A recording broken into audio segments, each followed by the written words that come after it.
never met up with someone who was late before.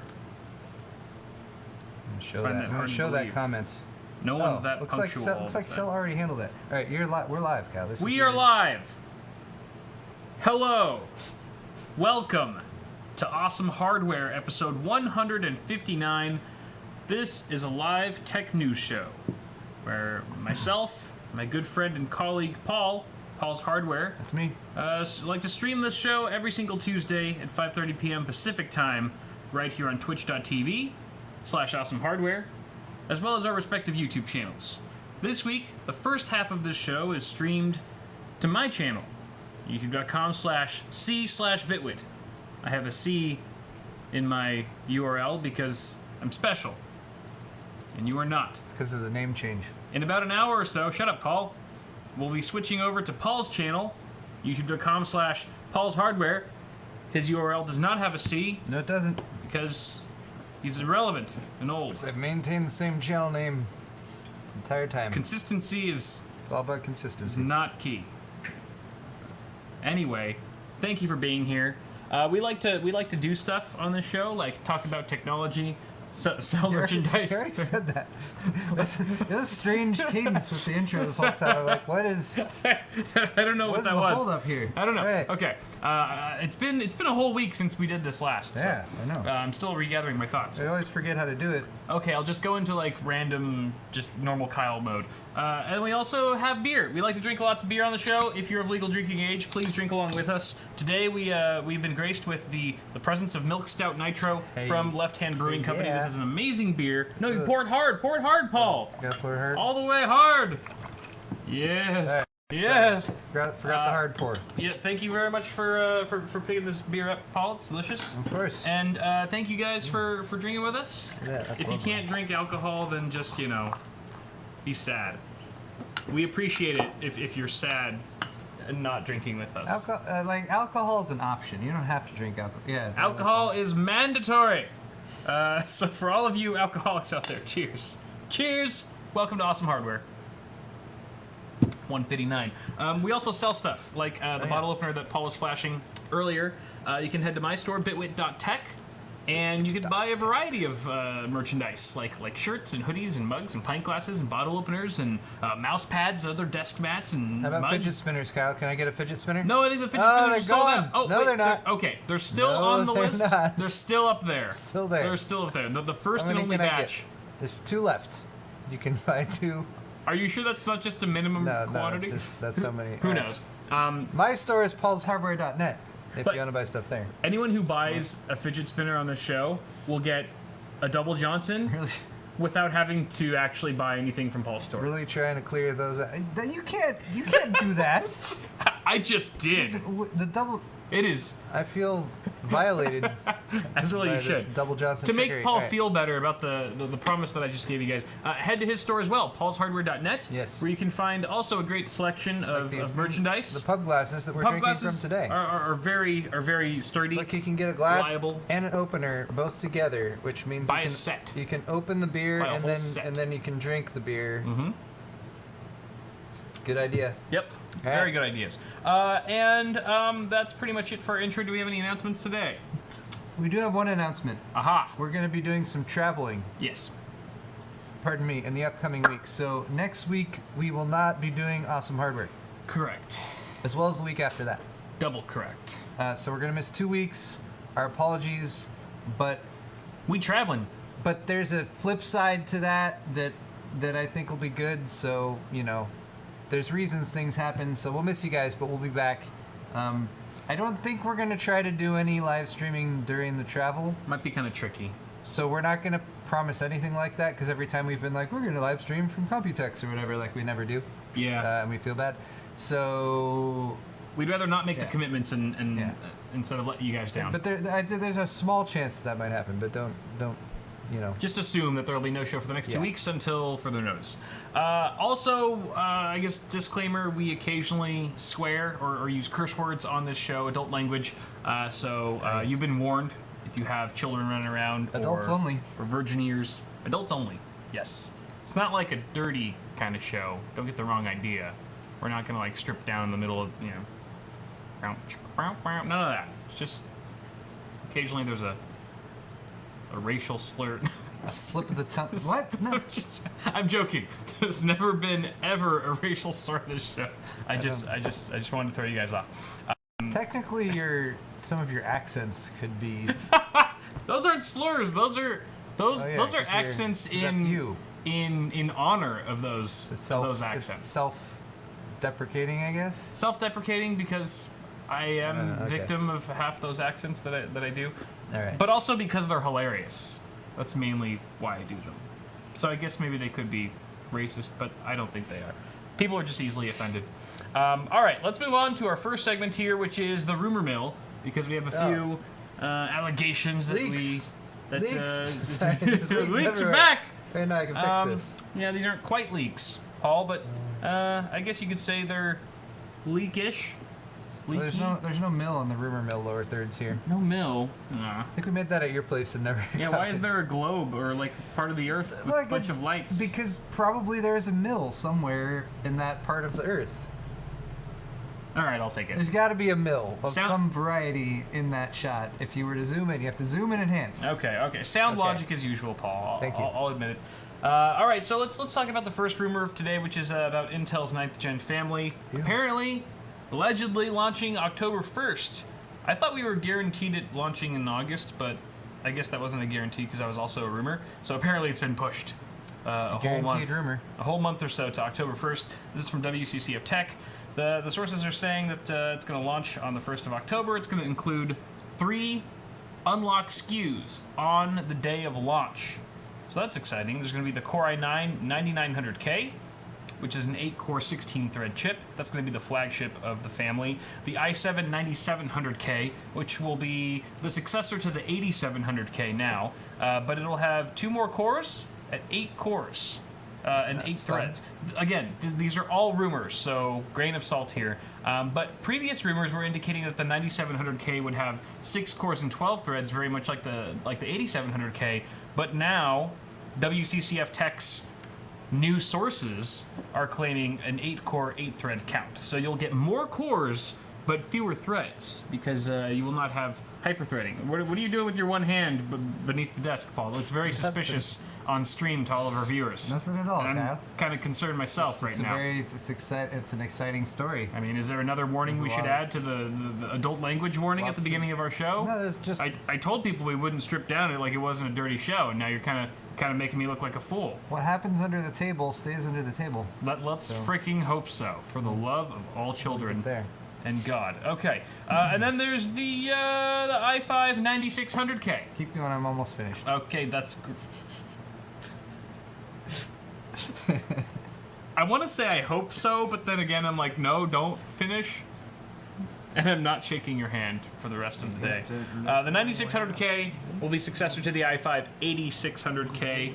Will feature 6 cores and 6 threads, also not hyper-threaded. Some rumors about the 9900K, the flagship chip, 8-core 16-thread part that a lot of us are really excited about. It will feature, allegedly, 16 megabytes of L3 cache, a base clock of 3.6 gigahertz, a single and dual-core boost to 5 gigahertz, that's pretty impressive, a 4-core boost to 4.8 gigahertz, and a 6 or 8-core boost to 4.7 gigahertz, officially making it the highest all-core boost clock in mainstream Intel history.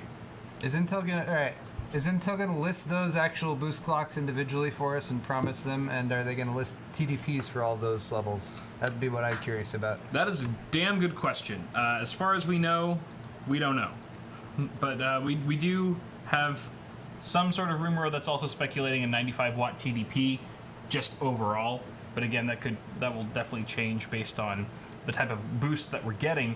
The 9700K, once again 8-core 8-thread part, will have 12 megabytes of L3 cache, presumably, and a base clock of 3.6 gigahertz, a single or dual core boost to 4.9, 4-core boost to 4.7, and a 6 or all-core boost to 4.6 gigahertz, with again a 95-watt TDP. All 3 of these unlocked SKUs that will allegedly launch on October 1st will all carry a 95-watt TDP, including the i5 9600K, again 6 cores, 6 threads.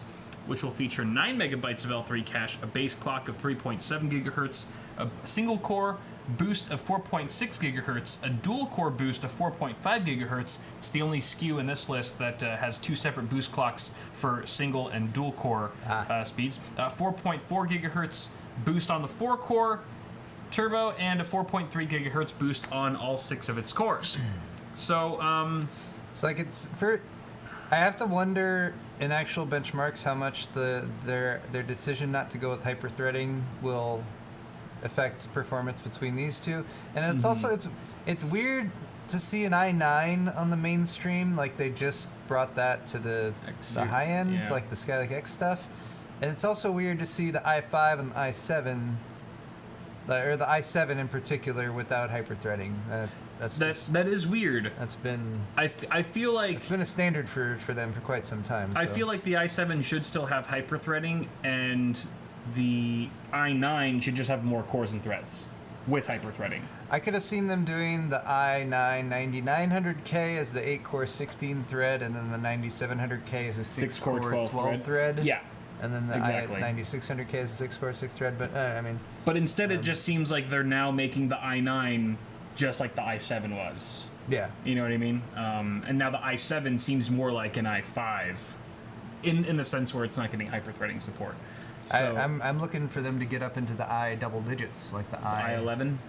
I'm like an i17, like the i17, I think. i17. It's probably going to be something to look forward to. Until AMD releases their... Something I've had my eye on their for a while. i18, you know? And then it gets really confusing, like it isn't already. They should overlap all their code names. Like everything should just be completely confusing and difficult to figure out which company and brand you're actually purchasing products from. AMD Y-Lake. The why? AMD Y-Lake Core i9.5. Yeah, it's totally Don't happening. give them any ideas. So, I don't know. You guys let us know what you think about these rumors. October 1st is right around the corner. Maybe a little bit further back than we thought. And if you guys were wondering about when 10 nanometers popping up, that's presumably been pushed to 2019. Q4 2019. Q4 2019, when a lot of people were saying, well, initially it was going to happen years ago, and then it just kept getting pushed back. It's getting pushed back further, so we're still on the 14 nanometer plus. Well, this time it'll be 14 nanometer plus architecture, because Intel's slow. Moving on, though, we have another article about Intel. Yay! A lot of rumors around Team Blue today about its X599 chipset with its 28-core processors, meaning the high-end desktop platform that it teased at, what was that show? Was it No, not. That's Computex. At Computex.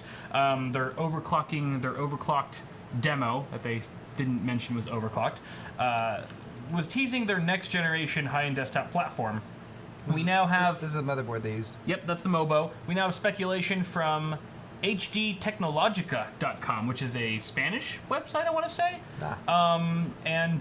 Basically, they're saying, we have sources that are saying this is going to be the X599 platform, is what the official name will be, apparently. We don't have... They didn't really go into details on how they got that. Like, they didn't really say, like, these are our sources, or we had a source, or we just found this out organically, or what.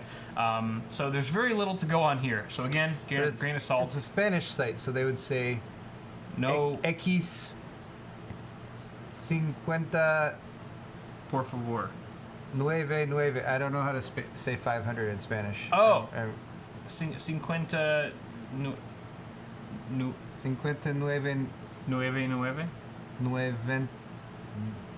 8, 1, 2, 3, 4, 5, 6.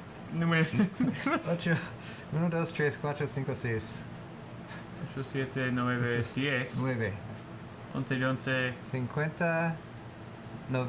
y... No, Yeah, I don't remember how the... 99. This is... see, Tuchulo's got us. Thank you, Tuchulo. 99. 99, which I think is what I was saying. 50, 99. X 50, 99. 99. 99. X 50, 99. How do people speak Spanish? I don't know. How do they do it?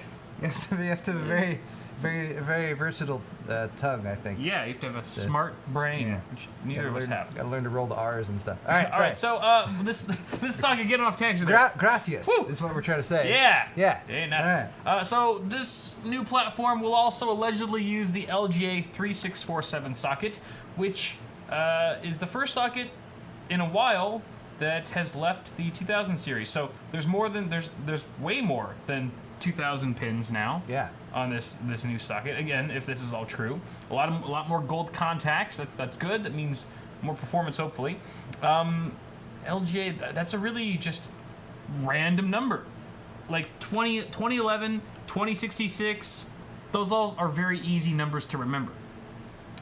LGA 3647 is just like they just picked a number out of a hat.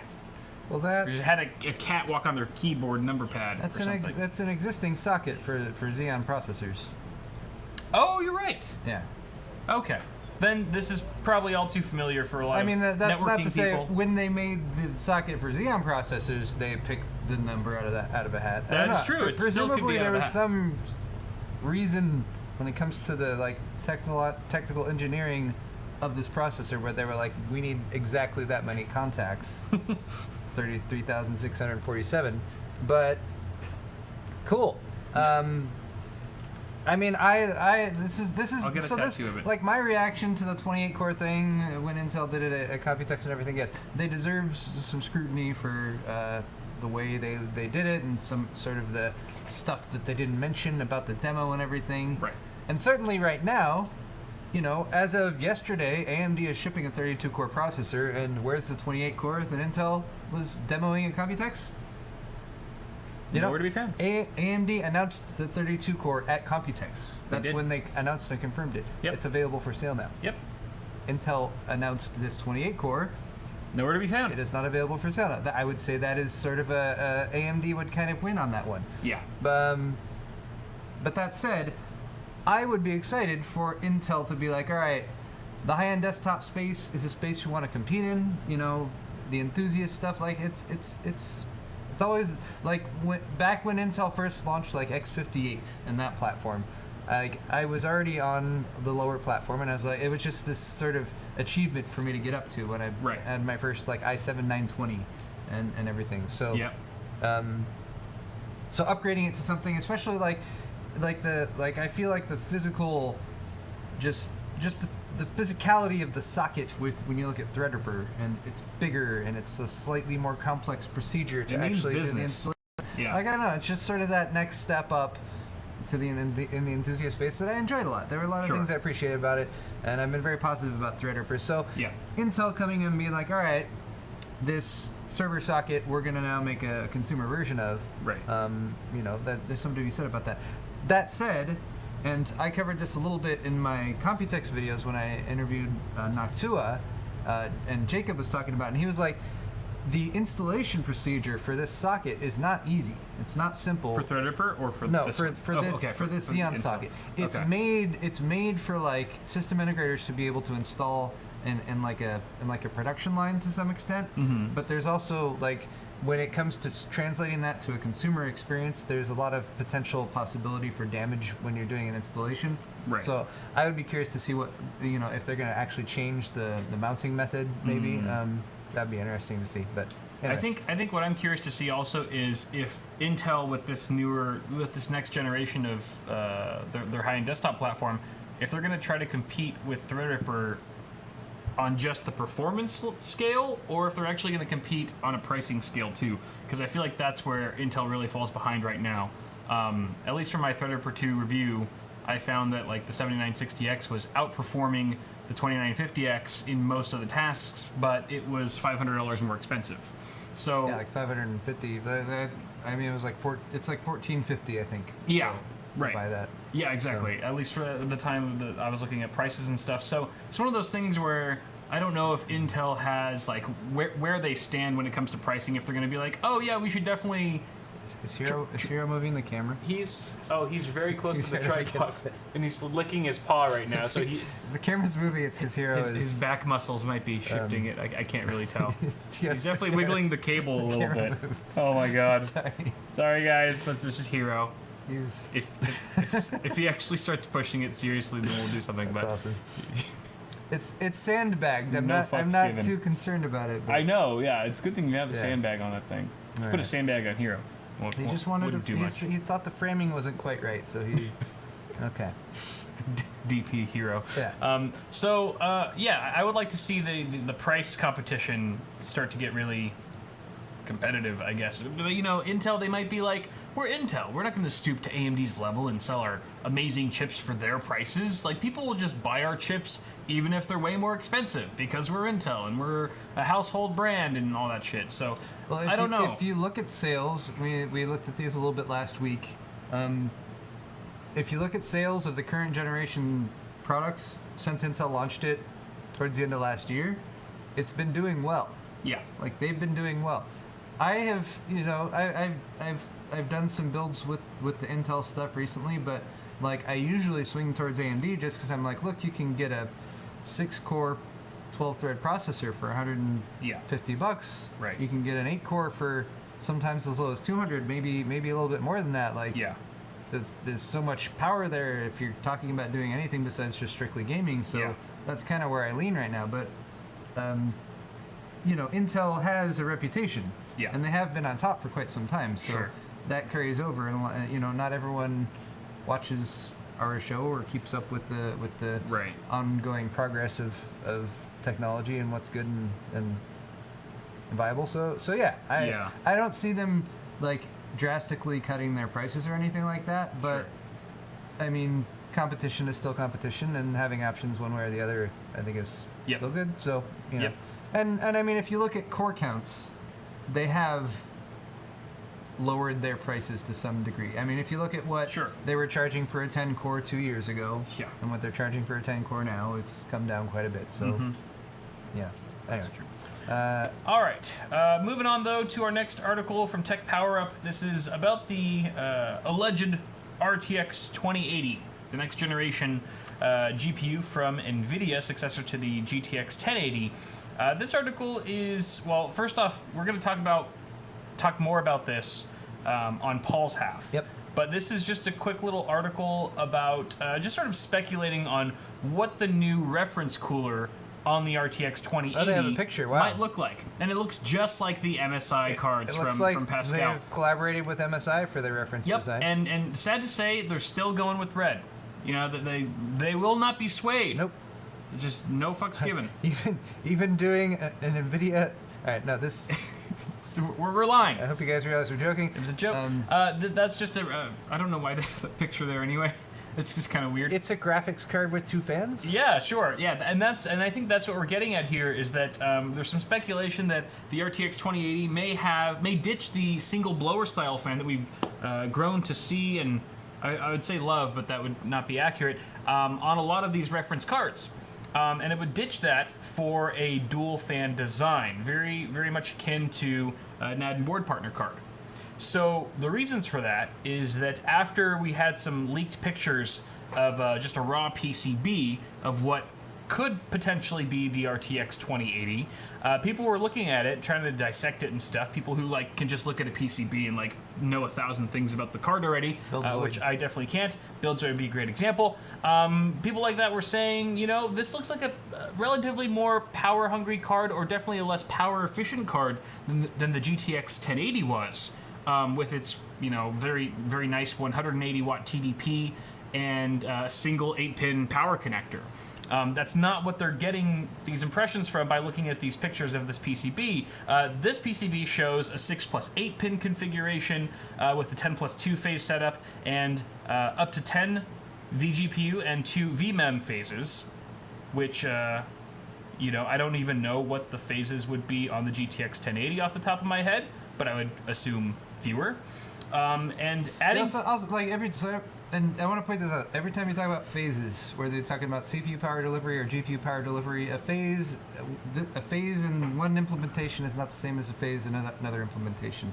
The components can have different amperage ratings, different power delivery ratings. So you can have, you know, I don't know any values off the top of my head, but you can have an 8-phase configuration that can provide just as much power as a 16-phase configuration. Right, it's not the end-all spec for how power hungry something but there's is. positives and negatives to either way. So. Right. Adding to this theory of the board being unusually hot, potentially, benchlife.info, which is a Chinese website, mentions that the card's reference design cooling, again, would potentially have a dual fan design over more conventional aluminum fin stack. So that would be kind of weird, because I feel like the Founders Edition card, if it did have a similar design, wouldn't that compete slightly with added board partner cards? If the cooling was better, if the card was less noisy from not having a single blower fan, a lot of the things that people buy add board partner cards for would already be implemented into the reference design. And I'm sure Nvidia sold a shit ton of Founders Edition cards once they announced the Founders Edition card, because they didn't really ever sell their reference coolers or their reference cards beforehand, before the Founders Edition. Or at least they were harder to get, or they would only be sold through their website. Well, usually you would have third-party manufacturers who would acquire... Just stamp their brand on it. Yeah, they would either just put stickers on it, or they would be the actual, sub-manufacturer of the reference designs themselves. Right. So you could potentially get it that way. But the Founders Edition was the first time they were like, we're going to charge more money for the Founders Edition, and that didn't last too long. Yeah. But so the blower style design and the single fan with the exhausting all the heat out the back of the card design, to me, has always been sort of like a design geared towards mass production and mass implementation across a huge number of system integrators. Yeah, for business or something like that. Who build systems that are designed to sort of have a certain level of airflow and everything, and, right. and tolerances and all that kind of stuff. So, at least, and they did a lot of pitches of that, especially with smaller form factor systems with the original Founders Edition design, and just saying you have this here, and then it can get its own intake of airflow, and it doesn't affect the other components in the system with the heat output. So there is value to that design, but should that be the reference design? Because the open style coolers can cool a lot better. I mean, that's able to be proven pretty objectively. Yeah. So to me, them deciding to go with an open dual fan cooler design just means that they want to go with a reference design that can get the most performance out of the card. Sure. Versus the most utility / performance. Right. With respect to the entire system. Yeah, and I guess there are still things that could be improved upon a reference card that has an open shroud dual fan cooler. For example, they could beef up the power delivery. There's also the whole aesthetic thing. I feel like aesthetics plays such a massive role in what components users buy these days. That's definitely gonna. I'd be interested to see sales. Nvidia, which I hope. It seems like if this is true at all, that they're sort of doing a complete redesign of the reference cooler. Yeah. Which I've been kind of looking forward to for quite a while, because they've been using the existing sort of style of design for the cooler since I think the GTX 690 was when it was first introduced. The magnesium, silver with the vapor chamber plate on top that can see through the fins underneath, and the blower style. Yeah. The 690, the fan was in the middle, and it ejected both ways. Right. And then I think it was the 700 series where they moved the blower to the end, and then anyway. Yeah. So yeah, that'd be cool. I'd be interested to see what they would come up with, since they have to create a design that's universal enough that it can be put in a lot of places. I'm also kind of curious to see if they're still gonna put a green accent that is unavoidable without modding on it, because that's been the biggest limitation for me. I feel like for using the reference design. Here's the other big question, probably the biggest question, the most important question of all is: will there be RGB on the reference cooler? Will there be RGB lighting? There's RGB lighting on the stock Threadripper 2 cooler, the Wraith Ripper. So I would be totally okay if Nvidia created a relatively color neutral design for the actual cooler itself. Yeah. and then had an Nvidia whatever if they want to put GeForce GTX or RTX or whatever it's going to be, that lights up in green, but that is also RGB that you can change the color on if you want to. That would make sense to me, and could turn off if you wanted to. If you like, I hate lights. Yeah, light is bad. I prefer that. I live in the dark. Live in the shadows. Okay. So I guess again more on this stuff on Paul's half. Very exciting. No, I'm moron. You're a moron. You're a moron. Okay, sorry. Good what's fun. next? Bet my VC! Yay. All right, thank you guys for sending these in. I got a really late start on asking you for thirds. Submissions. So sexy. Wow, look at that. Yes, I made that. Probably my life's greatest achievement. And we've completely phased Matt Philly out now. We don't even mention him anymore. I know, but you know what? Shout out to Matt Philly. Matt Philly? Matt Philly. Hey. HTID.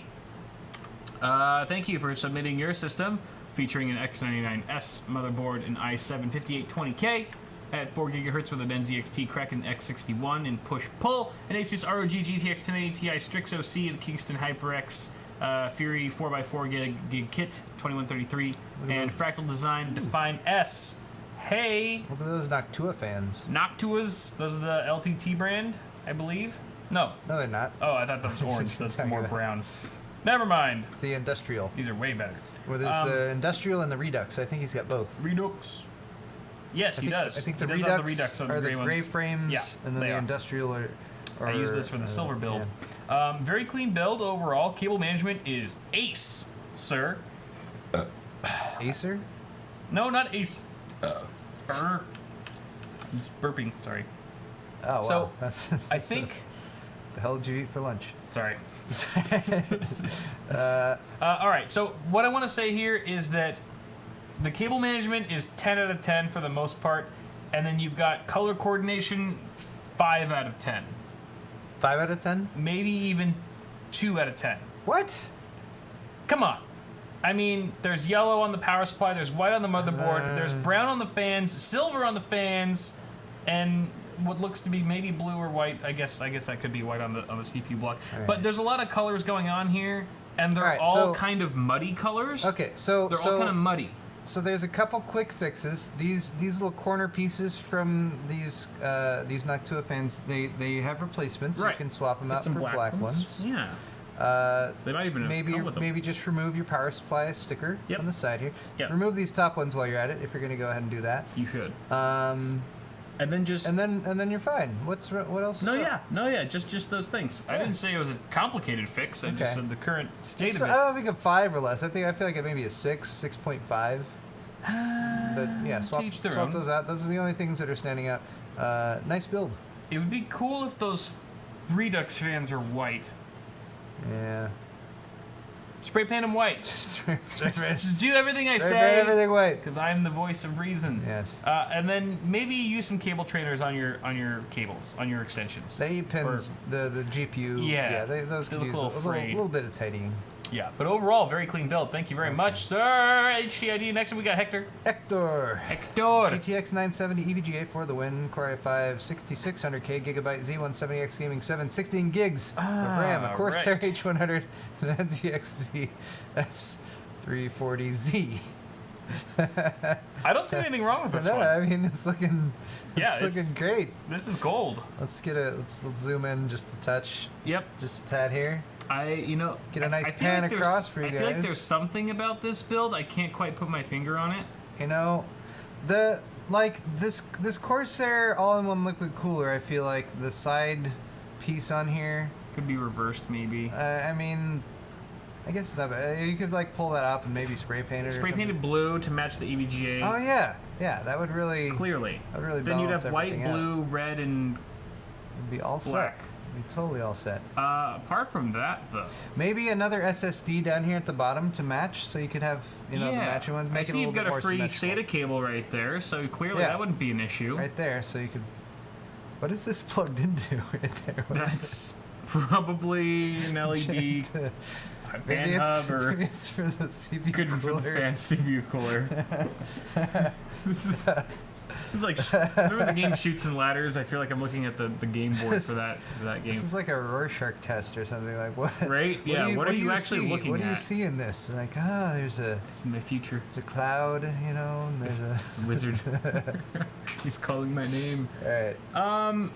So this should win an award for the worst cable management ever featured on Pit My PC. yeah, Paul and I were briefly looking at this before the show, thinking like, is this actually? Is everything actually plugged in? Like, are any of these cables just planted? I thought, or are they actually being used? I think they're being used. As a troll, he just like threw extra cables into the system. But yeah, there seems to be used. Like this is the SATA cable, right? Yeah. Going down there. Right. There's another SATA cable here. Where does it go? I don't know where. Maybe there's another drive behind there. And the fact that he look at his 8-pin CPU is just completely. Let me get some more beer. Yeah, please do. The CPU. I mean, why do I even point out? Oh boy. Oh my god. There's not even any point to point out like one particular cable issue because all the cables are just a wreck. But I feel like if you cleaned up the cable management, it would be perfect. Technically, there's only one problem with this PC. Ale or stout? I'll have another stout. That sounds delicious.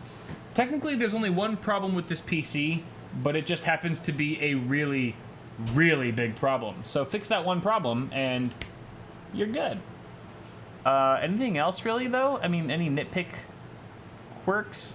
This looks like an NZXT case based on the case fan and I recognize those expansion slot covers and the power supply basement. All right, you definitely got. This is enough of this. Yeah, you got room. You got room back there for cable management. You have no excuse. Hurting people's eyes. Damn you, Hector.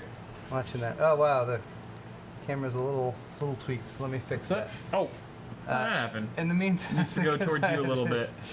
Oh no, this page doesn't exist. Someone removed their tweet. Cameldo. Camelda. All right, so Mei-Ling, we tried to use your link, but for some reason it didn't work. I'm getting the same error on my system. So, all right, let's go to Camildeo. All right, what do you got? You got the Ryzen 2200G. Oh, we got an APU in here. Hello, Raven Ridge. ASRock B350 Pro 4, 16 gigs of Vengeance Corsair RAM, LPX. Novo Nest 120mm CPU cooler, that's new. And a 256 gig Micron M.2 SSD inside of the Thermaltake Versa H18. What is the liquid cooler? What? It says up here, which is actually the brand of sleeved extensions that I've been using for a lot of builds lately. Up here? Up here. Yeah. I believe it's a Chinese brand. I've been using their extensions. They're really good quality. But I've never used their CPU coolers. I mean, I didn't know. I did know that they made CPU coolers, but I've never actually taken a look at one. And this looks cool. I mean, it's kind of a nice looking water block. It's different. yeah. I thought it was Be Quiet at first because just how it looks to be like all lowercase. Big wide block. Big wide block like a Be Quiet cooler. But it's a nice looking cooler.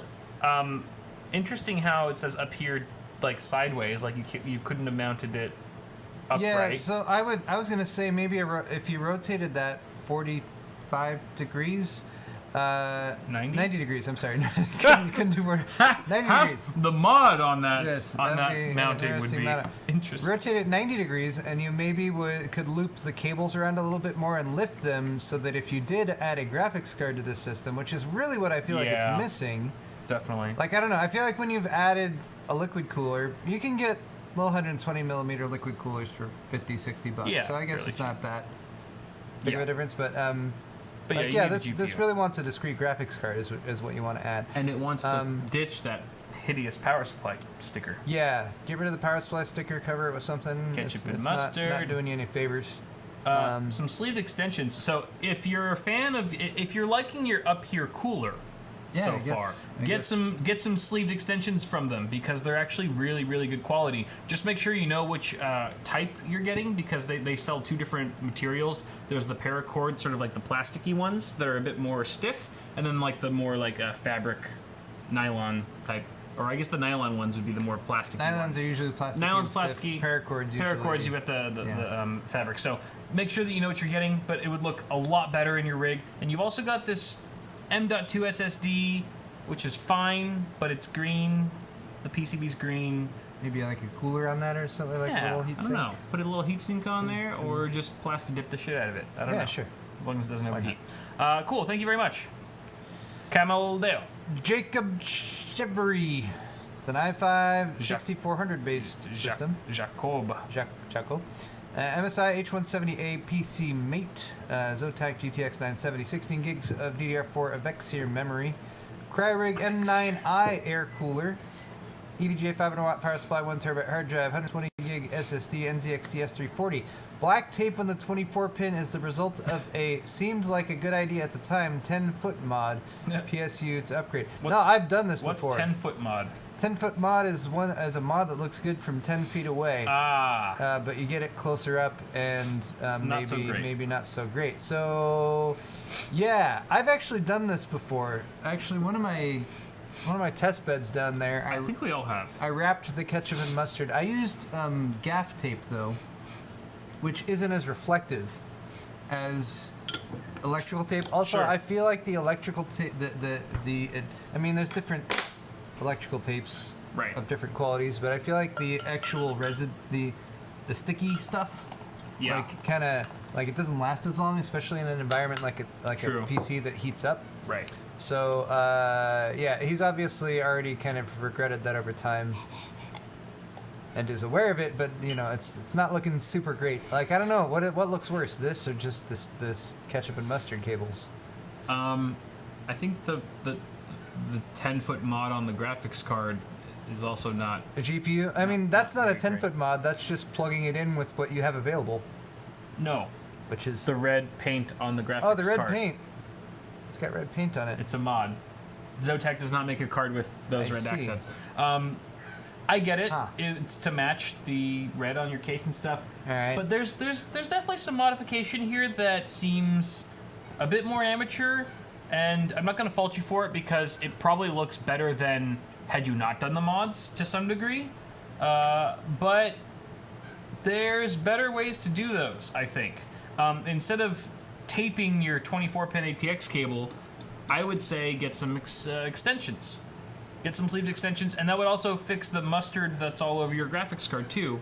It's an EVGA 500 watt power supply, so that's that's one of the budget EVGA power supplies, which is a perfectly fine power supply. You can even get a really cheap extension set that looks great. That looks fine. Yeah. Looks way better than what you have. Or, you know, there's $50, $60 power supplies that have all black cables. Sure. That would have the proper cables for your graphics card as well, so you wouldn't have to use a Molex adapter. It would be a lot more time to swap that out, though. Be aware. You'd have to redo all your cable management. To swap out the graphics card versus adding... No, to swap out the power supply. I'm sorry, to swap out the power supply versus cables. adding extension cables? Yeah. Only slightly. Only slightly. I don't know. No. Okay, maybe. Because it doesn't... You gotta reroute most of the major cables anyway if you're using extensions. It also depends on how he's got it routed behind the case. Yeah. Right. But at any rate, I think extensions or a new power supply would do wonders for your build because everything else looks pretty clean. It's interesting how you have your fan cable for your CPU cooler wrapped around the fan. I mean, it blends in pretty well, but I would personally just tuck it underneath the fan if you could. Yeah, that would look better. Yeah, it's such a nice looking fan. CryoRig actually spends time making their fans look good. And then we've also got, what else here? That's all. That's it. Okay. It looks really good. Apart from those minor gripes. Thank you very much, Jacob. Thank you, Jacob. Thank you all for submitting to Pin My PC. And thus concludes the segment. Let's move on to tech news. First, I want to point out that I'm drinking a new beer from Ale Smith. New beer. Drink fresh in a pint glass, 45 to 50 degrees. That's a good, what is it, a session ale? This is an American session ale. That's a good session. Called Mount Crushmore. Which is... Fantastic name. An anvil. Anvil. Anyway. Crushing it. Mount Crushmore. All right. What's up next, I'm Cal? going to roll through these news stories relatively quick because we're somewhat short on time here, and we still have to do donations. Oh, yeah. So, first article here is from Hot and Heavy Hardware. Hot Hardware. about the cryptocurrency scene just kind of going bust right now. Dang. Starting with Bitcoin. Bitcoin has fallen as low as $5,900 in the past 24 hours before climbing back to just over 6,000 at the time this article was being written. So in the time that it took this dude to write this article, the price of cryptocurrency, or of Bitcoin, sorry, fluctuated from $5,900 to $6,000, which doesn't seem like a lot, but in 24-hour period, a $100 swing is quite volatile. It's very stable, Kyle. It's super volatile. Very stable. And back in May, Reliable. if you remember, Bitcoin was trading at around $10,000. It even topped $19,000. It was almost $20,000 in late 2017. 20,000, and now it's like 6K. You're lucky if you get 6K. It's actually down 68% from its record high, which is really sad until you look at Ethereum, which is doing worse. What's going on with Ethereum? Ethereum just crashed to a 9-month low to around $256. Jeez. It surpassed $1,200 back in January of this year, fluctuated wildly through early May, and it's been all downhill ever since. The same time last year, Ethereum held 32% of the entire cryptocurrency market cap, with Bitcoin just barely beating it out at 39%. But now Ethereum is only carrying 14% compared to Bitcoin's 54%. So What about all those people? that's a lot of percents, What Paul. about all those people who are heavily invested in Bitcoin, who were like, Bitcoin's gonna be worth $50,000 by the end of the year? They are all now selling their GPUs on Craigslist. Maybe they had a vested interest in Bitcoin's price continuing to go up. God help those people, because it is not looking that way as of now. So Bitcoin and Ethereum are essentially worthless now, and you're going to lose money if you have any of them. So just send them all to us. Basically, yes. And if we didn't want to be evil in that sense, we would tell you, yeah, there's a chance that cryptocurrency could gain back some of its steam, and the values could go up. Again, this is a very volatile market, so who's to say where it's going to be a year from now or even a couple months from now?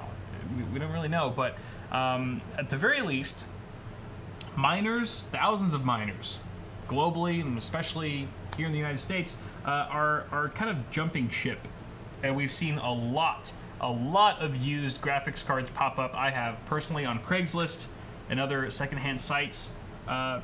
From miners who were just like, you know what, it's not taking off like I thought it would, and this is also evidenced by the lowering prices of mainstream GPUs. Yeah, I haven't looked like this week, but like I know 1080s could be had for as little as 400 down to 400. Oh, I haven't seen 400, but I saw 450 for 450. sure. Yeah. I know it made the choice between 1070 Ti, 1080 very muddy, because like as soon as you're at 1070, Might as well you're spend at an extra 30 $400. bucks. So yeah, $20 more for a 1070 Ti. Okay, Another 20 bucks. maybe for $10-20 more than that for a 1080. Yeah, at that point, if you're spending that much money on a GPU, then that extra bit is a smaller percentage of the total cost that you were spending. So it makes it more worth it. So it's interesting how just within less than a year, the tables have completely turned 180. When all the miners were like, hell yeah, raking in the dough, everything's awesome, I love life. And gamers were like, I fucking hate you, life's horrible, I got to spend $1,000 for a GTX 1070. And now, it's a total opposite story. Miners are jumping ship, selling their GPUs. Oh my god, I'm like totally broke. I spent 20 grand on GPUs and I only made like 5 grand back. And then now gamers are like rejoicing everywhere. Like, holy crap, we finally have normalized prices for GPUs. So it is what it is, but being gamers ourselves to some degree when we can, and being tech enthusiasts in general, I'm happy. I'm glad. It feels good to be able to make a simple recommendation Feels good. for like a reasonably priced PC build without Right. having to go into like an explanation of like, all right, graphics cards are really expensive right now because of cryptocurrency mining, and Right. and like, what the hell is that? Yeah, it was really hard to have like a PC of the month or like a build that I would do on the channel and be like, no one should ever buy this. Don't buy this right now. Yeah. This is terrible idea. Just fucking, bad. I just had it in my garage. Fucking, just don't do it. But now I can. It's different. So yay. Let's go on to a story that's like a lot less happy. Just to Okay. keep the universe balanced. This is from PC Gamer, but it's been talked about everywhere. CaseLabs. CaseLabs, beloved case manufacturer for many years, CaseLabs. is now bankrupt and liquidating. They announced this on their Twitter page, actually, that it and its parent company were shutting down permanently after being forced, and I quote, forced into bankruptcy and liquidation. This is another direct quote from their tweet.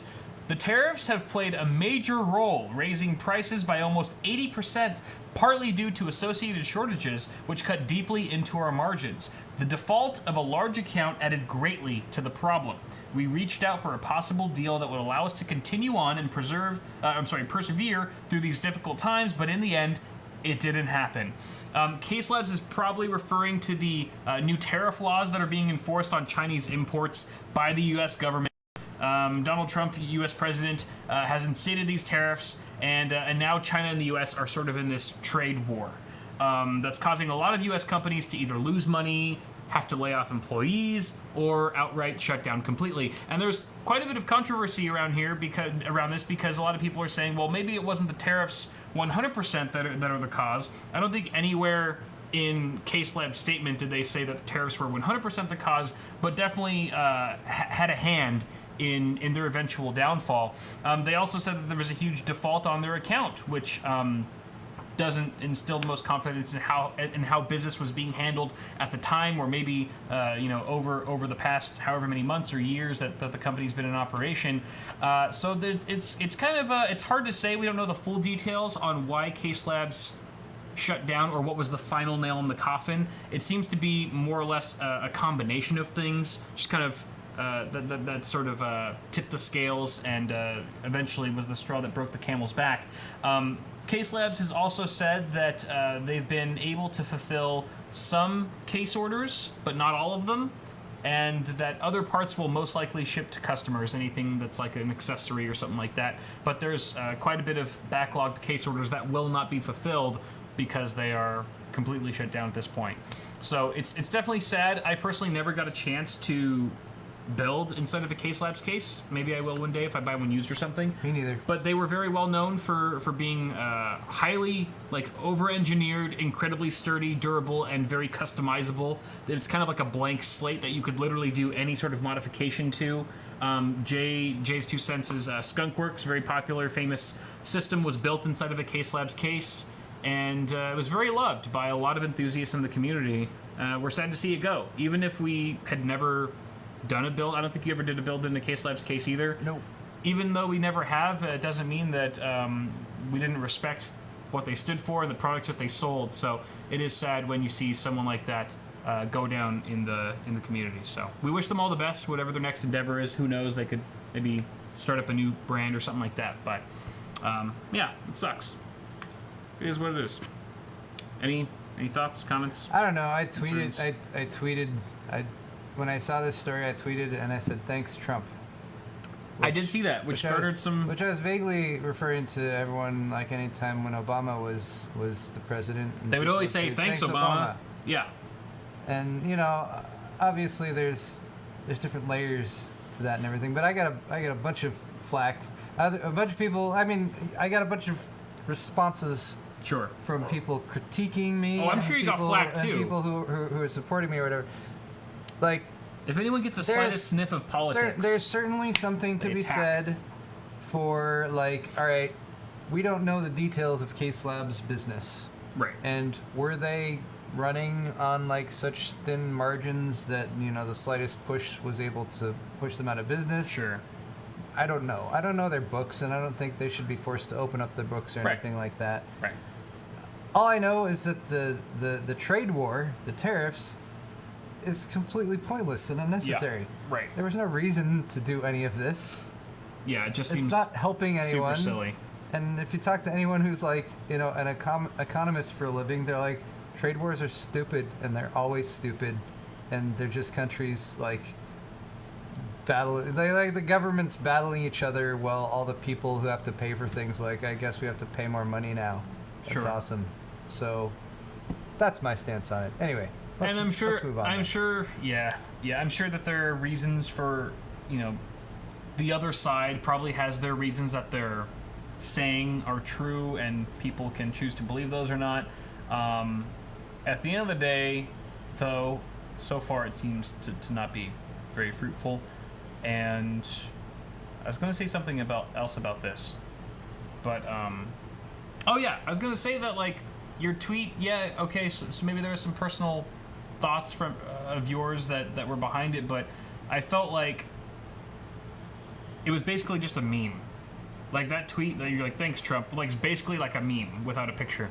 And people they took it so personally, which is hilarious because you should never take a meme personally, in my opinion. Even if it contradicts what you believe, like it's a meme. It's not worth arguing over. I don't know. Maybe I'm wrong. Who knows? But we can move on. Yeah, let's move on. Let's move on. Let's talk about another hot hardware article from them about the Amazon Echo. The Amazon Echo has been hacked. You should all burn your Echoes right now. Just go into your living room, unplug your Echo, and throw it into a tub while it's on, and then light it on fire. Okay. It's the proper thing you should do. I don't have an Amazon Echo, Kyle. Well, then you're safe, and you will live something about another day, whereas everyone else will die. Yeah. Because researchers Wu Huiyu and Qian Wangxiang, demonstrated at DEF CON 2018 that there's a technique for hacking these Amazon Echo speakers, the second-gen speakers, that allows attackers to spy on the speaker's owner. After a month of experimenting, the hacking duo was only able to intercept the speaker's microphone. They were not able to tap into the whole network that the speaker was attached to, which is good, because if they were able to do that, they could potentially gain access to other smart home enabled devices like locks or security systems, for example. But after all their tinkering with this speaker, they were only able to hack the speaker's microphone. But that's still pretty serious because that essentially allows them to eavesdrop on conversations that happen around the speaker, or basically anything that the speaker can hear, they can hear too, which is really kind of creepy. It's not a simple hack though, and this is why you shouldn't be too concerned. Is that this hack requires physical access to the device right then and there. 99.99999% of people are safe because hackers usually don't break into your house and, physically interface with your devices. But it required them to have physical access to the speaker because they essentially had to remove its embedded flash chip and modify it so that it would have its own firmware, the hacker's own firmware on there. Like whenever there's a hack and the exploit requires physical access, like, yeah. I'm always a little bit more dismissive. But absolutely. But how much longer until we find this can somehow be done remotely? Right, exactly. Yeah, finding a way to access the firmware and updating it remotely is also a concern. So at the very least, it's still good to know what could be done with your devices should they have physical access to the outside world. And so once they hack that firmware, they can essentially take that modified Echo and have it infect or hack other Echo speakers in the same Wi-Fi network, because a lot of users will have multiple smart speakers or whatever in their home, right? Especially people with like larger homes. Maybe you have one or two throughout the house and stuff.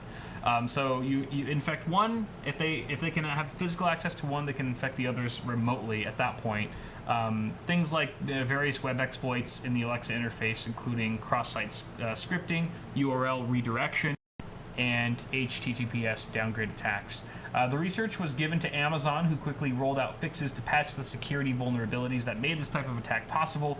So I guess at the end of the day, you do not have to throw away the Amazon Echo that's currently sitting in your living room. Yeah. I hope nobody heard what you said at the beginning and didn't watch till the end of this segment, because now they've thrown away their Echo. That's just us, rewarding people who watch our entire show. Gotta watch the entire thing. And punishing everyone who doesn't. Final article here. We'll go through this really quickly. Google is tracking you, even if you turn your location history off. This is an article from Hexus.net, but was also plastered everywhere else on the web. The Associated Press held an investigation that discovered that Google wants to know where you go so badly that it records your movements even when you explicitly tell it not to. These findings were confirmed by computer scientists at Princeton University before AP went on to publish its story. Comp sci students or comp sci scientists at Princeton University, they are much smarter than anyone here. So I trust what they say a lot. Don't worry, this only affects up to 2 billion Android and iOS users. Good. Disabling location history doesn't keep Google from tracking your location. Some Google apps automatically store timestamp data, timestamp location data without asking. You can delete the data yourself, yes, but that requires a laborious process to go through that most people are not willing to do. Google apps that might track you, even when you tell them not to, include Maps, which apparently stores a snapshot of Maps wants to know your location? even when you tell it not to know your location, though. Even if you're just opening up Maps to look at a map, without needing to know where you are on the GPS, with the GPS, Maps apparently stores a snapshot of your location when you launch the app, whether or not you have location history on. It will just take a snapshot of wherever you are and know where you are at that time when you open up Maps, which makes, I'll get to that later. Weather, the weather app from Google pinpoints your location to give you accurate weather reports. I guess that's a fair trade, knowing where I am at all times and telling me what the weather's like if it's raining outside. Sure, why not? And search, even if your search has nothing to do with location, search apparently is tracking your every move as well. You can best limit Google's location tracking by disabling not just the location history, but also your web and app activity. There's an option for that as well. You go into the settings, disable both of those, and the article doesn't say it will eliminate any tracking, but it will significantly reduce the amount of tracking that Google does on your vulnerable body. You can also check through the data that's currently stored on your phone or device via your Google account webpage at myactivity.google.com. Why? Why does Google want to track you so bad? Well, money is the short answer. Big data? Big data, baby. Google can sell basically your location whereabouts to advertisers so that they can better advertise to you. Additionally, they recently unveiled a tool called Local Campaigns that dynamically uses ads to boost in-person store visits. Advertising is really the biggest thing here. Google's let advertisers track the effectiveness of online ads at driving foot traffic, which is a feature that relies heavily on user location history. I mean, it makes sense. It makes sense. Google rakes in about $100 billion in location history reliant ad revenue per year. $100 billion from knowing where you are. So yeah. Everyone go destroy your phones now. Burn them in a fire. You can keep your Amazon Echo. It makes sense to me. Destroy your phone. That they can do that, but there's a layer of abstraction between them knowing your data, like where you are, and profit. Yeah. But in between there's like advertising effectively. That's the middle part. Yeah. Advertising's the sort of middleman in all of this. See, I've never been concerned with this because I've never turned my location history off. I've always wanted Google to know exactly where I am.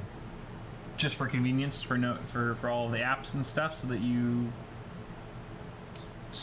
have a more convenient experience on Android. Yeah, I want effective advertising of products that are tailored for my tastes and specific location at any given moment in time.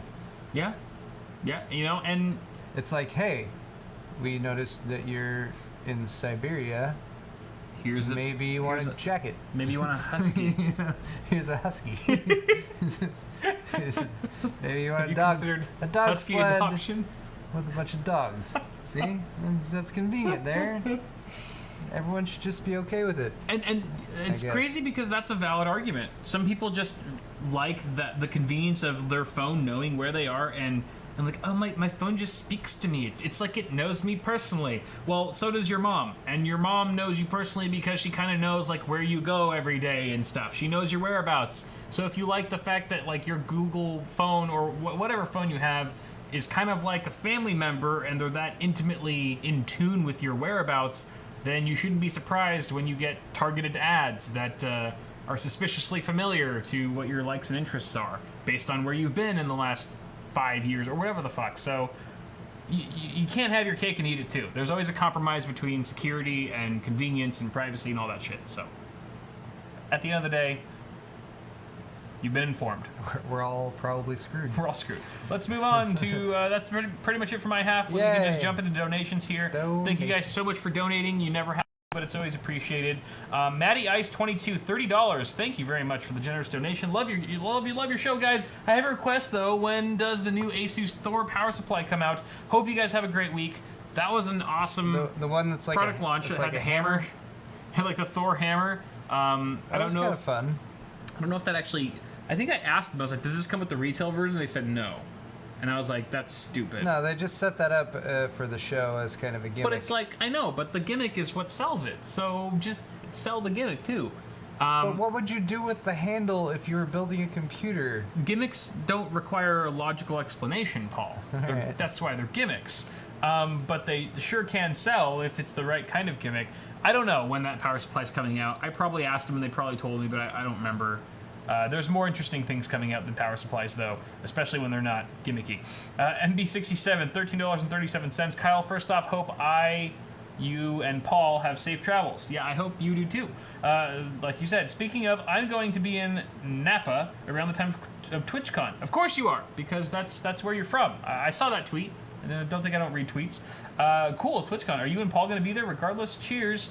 TwitchCon this year. Wait, so...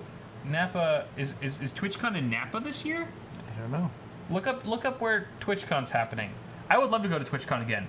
TwitchCon's one of those things where you can just kind of like show up and chill because it's not really tech related very heavily, so I don't have to like, you know, go to a bunch of booths and shoot a bunch of coverage. 3-day pass is $179. But where? October 25th to 28th. What city? Bazinga X, $5. Kyle, you should have your cats in your videos. I do. I even did It's in San Jose. San Jose. Oh, okay. Yeah, so that's it's near Napa. A little closer to Napa. San Jose would be a cool location. I like San Jose. Maybe I'll go. Who knows? If I can get maybe someone to pay my way there and sponsor me and shit. I literally don't have to do anything. Someone will pay for it and organize the whole thing. Yeah.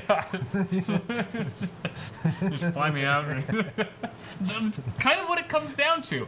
Basically, if I can just go limp. If I can just go limp and then just someone just escorts me. And then suddenly be there. Yeah. Then I'm totally down. Just be teleported. Just be teleported and someone just fondles my balls the whole way there. That would be excellent. No, it's time for TwitchCon. Sometimes that's my requirement. Four dudes run in, like, gently lift you up and carry you out. It's because we hardly, and I think this goes for both of us, we hardly ever get time to relax these days. It's like, if we are going to relax, we don't want to spend time working to make the relaxation happen. Yeah. Like, planning for a vacation or like a relaxation weekend at some place like TwitchCon is work and it takes time and it drains your energy. So if that process can be made easier, I'm more likely to take it.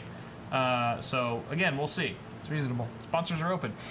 Let's move on. Bazinga X. Oh yeah, I should have my cats in my videos. Yeah, I got my cats in my videos. Of course I do. More cats, Kyle. My freaking litter box video has more views than most of my videos. It's ridiculous. How many views is your litter box? Over 1 million, I think, at this point. It's a stupid litter box video. I'm like, are you That's awesome. freaking kidding? And I didn't spend any time on the thumbnail. It's just like literally a picture of the cat going into a litter box. I really hope that becomes your most popular video. I mean, that would pretty much sum up YouTube in a nutshell, I have right? to go to Linus. I have to go to Linus and see if his most popular one is still that stupid Is it the fire truck? fire truck video. Most I popular. wouldn't be surprised. Critfish, $5. That's still the fire It isn't truck really? video. 10 million? 10 million views. I'm kind of shocked he doesn't have any videos on more the than 10 fire million. truck video. My God. What? Even gaming at 6K it resolution. used to be his top 2 or 3 videos were like were toys. To be fair, that was out 6 years ago. Yeah. And his gaming at 6K was 1 year ago. 16K. 7.5 million. So it's not like he hasn't had any hits since then. Sure. But I'm still. That's awesome. That is so It's a fire freaking truck. ridiculous. Okay. All right. That's why it's like, how hasn't Channel Superfun not taken off? I know. You know, and surpassed Linus Tech Tips? Who knows? Critfish $5. Hello from KCMO, guys. I don't know what's KCMO. I don't know what that is. In honor of the August primary, can Lyle talk about any experience he has? Kansas City, Missouri. Any experience he has with American elections? No, he cannot. I realized that because before I typed it in, by the way. Lyle, I don't think Lyle votes. I don't know what he would vote on. It's probably a good thing that Lyle doesn't vote, to be honest. It's for the good of all people. Thank you very much, though, Crit. Michael Riopel, 5 Canadians. Should I upgrade my 6600K overclock 4.5 gigahertz to an 8700K or wait for the 9700 plus? I would wait. Yeah, wait. Might as well wait. It's right around the corner. October 1st, apparently. Bazinga X, once again, $5 towards beer-proofing your PC, Kyle.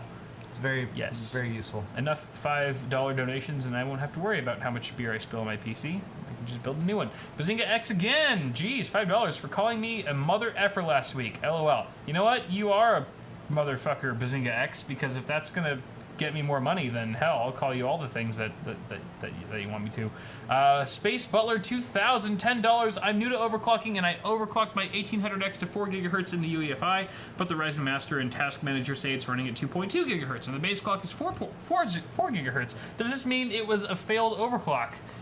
Space Butler, your CPU Potentially. will not, depending on how you overclock, your CPU will not always run at the frequency that you set it to. It'll throttle itself down in order to save power when it's not, being tasked with lots of things to do. If you use like an offset or something like that. So yeah, the software I've been using most frequently is Hardware Info, or Hardware Info 64. Yeah. HW Info. If you run that, it'll keep track of the current frequency, the minimum frequency, the maximum frequency, and the average frequency. Yeah. So there you can look and see the max frequency. You can be like, oh, this core is boosting up to this frequency, this core is boosting up to this frequency. It's great software. Just do sensors only mode and you can look at all that information. It's also a pretty accurate software for Ryzen, I found. Yeah. It always matches like Ryzen Master 1-to-1 pretty much. They were on top of the updates when that was all launching and everything. Yeah. With the offsets with the temperature and stuff. Yeah, and speaking of offsets, if you have overclocked your CPU with an offset voltage, then the whole point of that is so that you're not running at the, the max voltage the whole time, and you're only ramping that up, and you're ramping your clock speeds up when you're under a significant load. It's a good power saving measure that I suggest a lot of people do if they're going to be overclocking 24/7, as opposed to just dialing in a fixed overclock voltage and multiplier core ratio. And going to town. So, yeah. Good luck. San Diego LAN. Hey, $5 LANathon this weekend. Oh, yeah. Brian actually asked me to plug the LANathon. I forgot to reply to him. SanDiegoLAN.net is having a brand spanking new LAN. I believe it's this weekend. This weekend, 18th to the 20th. Saturday, Sunday, Monday. Yep. Summer LANathon. If you're in the San Diego area, you should definitely check it out. Yeah. Tickets are already half gone. They're already half sold out. And you should go and just play video games with a bunch of other nerds. It's not intimidating. Everyone else is nerdy and stuff. Just go and have a good time. There's no gatekeepers there being like, you're not good enough at LANing to be here. Whatever. So, SanDiegoLAN.net. Thank you. Thanks, Brian. And thanks for...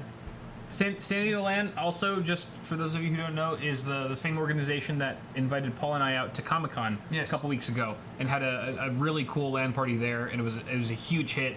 They know how to LAN. Their LANs are always killer, so go check them out. Bazinga X, $5. Google changing their name to Skynet. We will all die. That's probably very true, but at least I will get to say that I had a Skynet phone. At least we'd have a little bit of advance notice, I feel like, as well. Because if Google changed their name to Skynet, I'd be like, all right, well, this proceeds the apocalypse. Can't say I or didn't whatever. see it coming. Or yeah, Tom Lucero, Tom Lucero. $20. Paul, can you do a Powerball follow-up video? Powerball. I Powerball. think he means. Powerball! Did it end up powering your AC or not? Tom, I am planning a follow-up video, but I'm gonna wait a couple months. I want to gather more data. Like, I want to be able to say, here's how it performed over this period of time with different temperatures. I've been doing random screen caps of like of the power usage and everything like that. So yes, I am planning a follow-up video, but it probably won't be out till maybe like next month. So That sounds fun. sorry for the wait, but needs more data. Needs All more right. data. That's all. Johnson's. Let's do them on my half. Okay, sure. Okay. I have a lot of Johnsons, so anyone who bought stuff from either of our stores, we will Johnson the shit out of you on Paul's half, which is a great way for us to make you watch the rest of the show. Exactly. Thank you very much for watching. Don't go anywhere. Go to Paul's channel right now. If you're watching on YouTube, go to Paul's channel. I put a link in my description.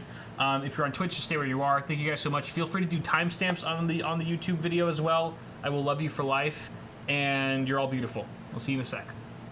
Thanks, guys. Be right back.